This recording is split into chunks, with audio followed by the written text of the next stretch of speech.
जरा विचार करिए, वो भिखारी भी हमको सीख देता है कि देखो मेरी जिंदगी में कितना दुख है, मेरी जिंदगी में कितना गम है, मेरी जिंदगी में कितनी तकलीफ है, उसके बाद भी मैं भरपेट भोजन कर रहा हूं। व्यक्ति कमाने में इतना लगा रहता है कि भोजन को त्याग देता है तो शुगर की बीमारी हो जाती। शुगर की बीमारी, कभी किसी डॉक्टर से पूछना कि शुगर की बीमारी होती क्यों है। केवल भूखे रहने से, समय पर भोजन ना करने से आपकी शुगर ऊंची नीची होती रहती है। कभी डॉक्टर से पूछना बीपी की बीमारी क्यों होती है। समय पर ना खाना, ना जागना, ना सोना।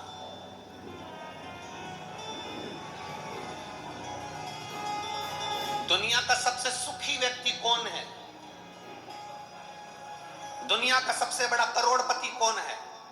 दुनिया का सबसे बड़ा सेठ कौन है?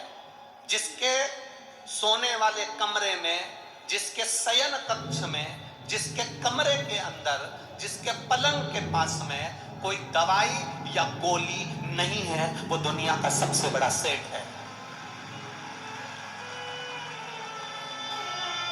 सोने से पहले 4 गोलियां खाना पड़ रही है। सोने से पहले नींद की गोली, बीपी की गोली, शुगर की गोली, इसकी गोली, उसकी गोली, रोज सोने से पहले 4 गोलियां खाना पड़ रही है। तो दुनिया के आप कितना भी आपने धन कमाया है, पर आप सेठ नहीं कहलाओगे।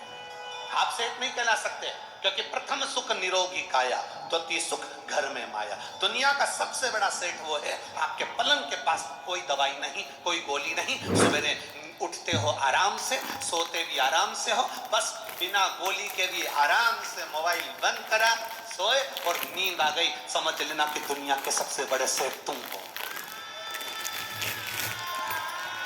तुम सो रहे हो, रात भर तुम्हारा दिमाग काम कर रहा है, रात भर वहां से पैसा आया कि नहीं आया, फैक्ट्री में काम हुआ कि नहीं हुआ, उसने ये काम करा कि नहीं करा, वहां से आने वाला था वो आया कि नहीं आया, उसने ये करा कि नहीं करा। रात भर जाग रहे हो, दिमाग तुम्हारा रात भर चल रहा है, तो तुम सेठ नहीं कहला सकते। फुल एंजॉय की जिंदगी जियो रे भाई। कोई भरोसा नहीं है कि अगला जन्म तुम्हारा कौन सा होगा और हमारा कौन सा होगा, किसको मालूम। फुल एंजॉय की जिंदगी जियो। भगवान ने जो दिया है उसको इतने खुश होकर जियो।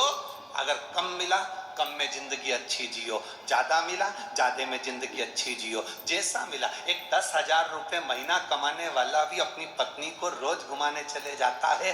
10,000 रुपए कमाने वाला भी अपने पत्नी और बच्चों के साथ खिलखिला के हंस लेता है। और 1 करोड़ रुपए कमाने वाला भी दिन भर मुसद्दी लाल जैसा बैठा रहता है।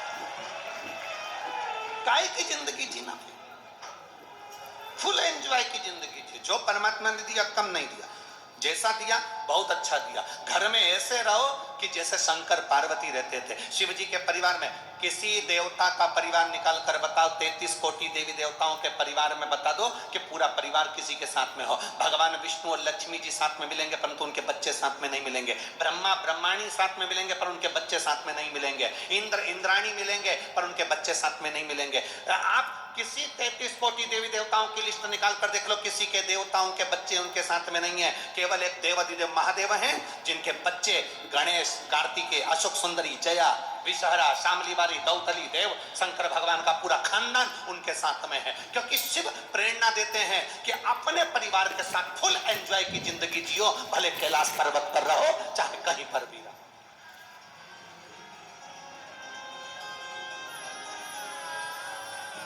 ये शिव प्रेरणा दे रहा है कि अपने को, अपने जीवन को कितना खुश जीना,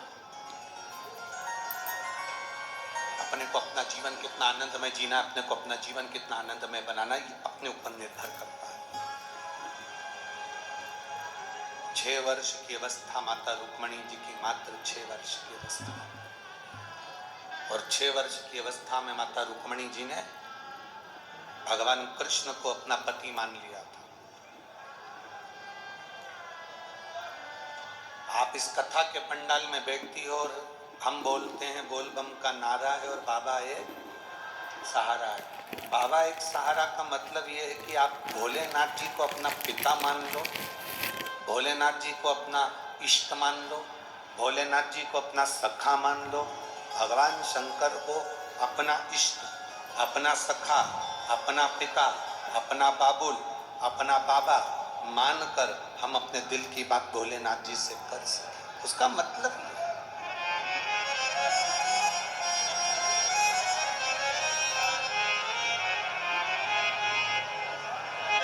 शिव कथा है। देखिए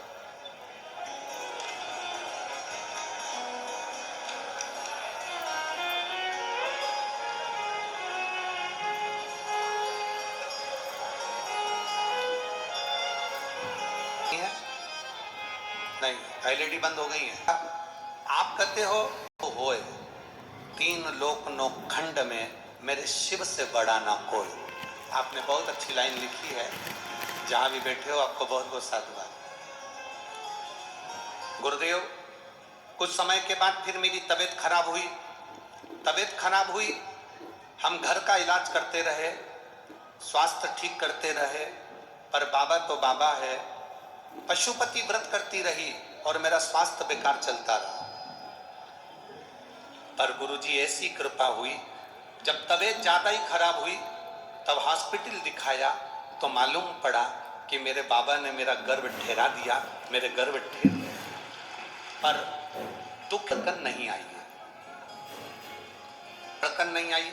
सोनोग्राफी फिर करवाई, सोनोग्राफी कराने के बाद में फिर वापस बताया कि बच्चे की धड़कन नहीं है, इस बच्चे को तुम मत रखो, ये बच्चा नहीं रखना तुम्हें। पर मेरे 10 साल के बाद तो गर्भ ठहरा था गुरुदेव।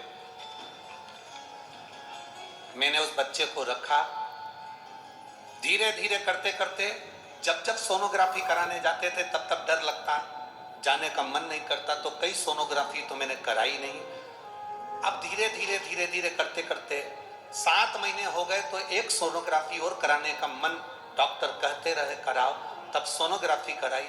पर उससे पहले मैंने पूरे 6 महीने बाबा पर चढ़ा हुआ जल पिया और बेलपत्र खाई। बाबा की कृपा का मैं क्या गुणगान करूं गुरुदेव। बाबा की कृपा से 26 जुलाई 2023 को मेरे यहाँ संतान की प्राप्ति हुई और मैं बाबा को यहाँ धन्यवाद देने के लिए आया, जिसका फोटो मैं लगा रही हूँ। आप टीवी पर उस बच्चे का फोटो भी देख सकते हैं। शिव तत्व औघड़ी, शंभु, शंकर, त्रिकालदर्शी, कैलाशी, अविनाशी, शिव तत्व ऐसा ही हो।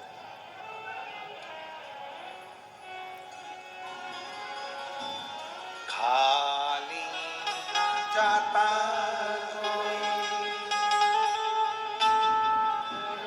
दर से तुम्हारे, खाली न जाता कोई दर से तुम्हारे, मैं भी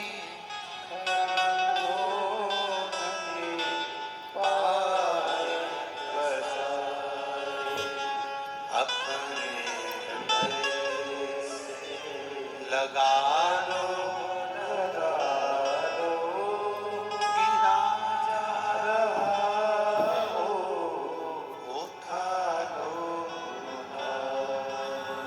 भोले अपने दर से, अब तो न डालो गिरी जा रही हो, उठा लो।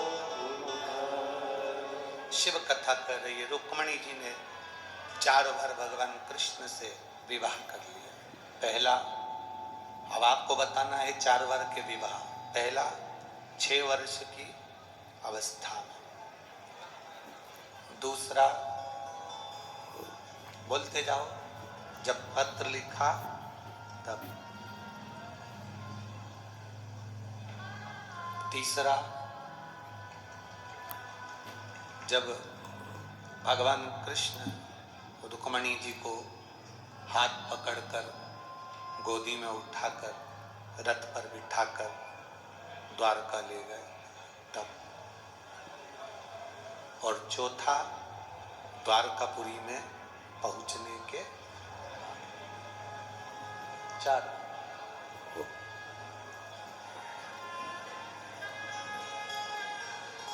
दे दो भगवान को अपना बचपन भी परमात्मा को दे दो, जवानी भी भगवान को दे दो, अधेड़ी भी भगवान को दे दो, बुढ़ापा भी भगवान को दे दो। समर्पण, पूर्ण समर्पित।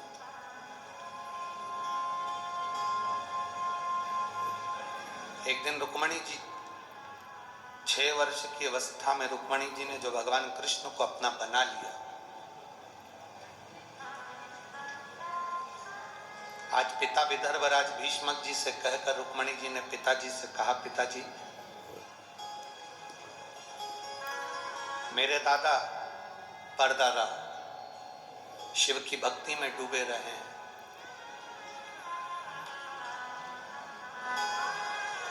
आखिर क्यों शंकर की भक्ति क्यों करी, दादा ने परदादा ने शिव की भक्ति क्यों करी। तब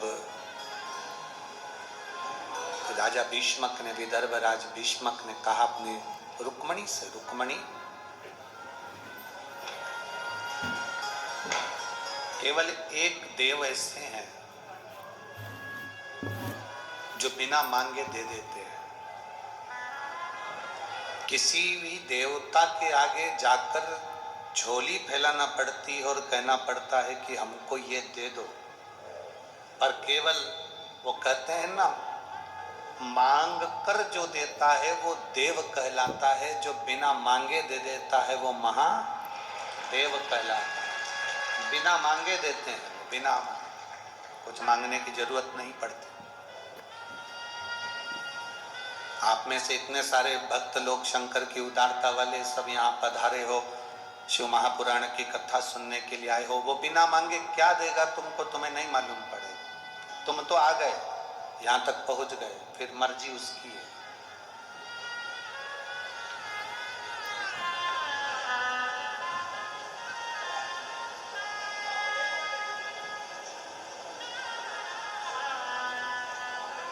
फिर उसकी मर्जी, वो क्या देगा क्या नहीं देगा, ये उसके ऊपर निर्भर करता है।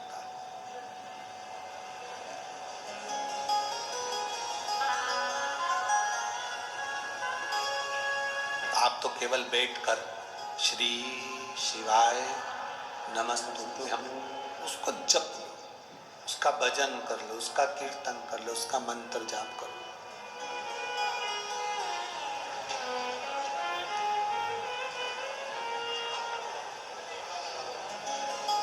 माननीय विधायक जी आज कह रहे थे, श्री रवि जी राणा जी,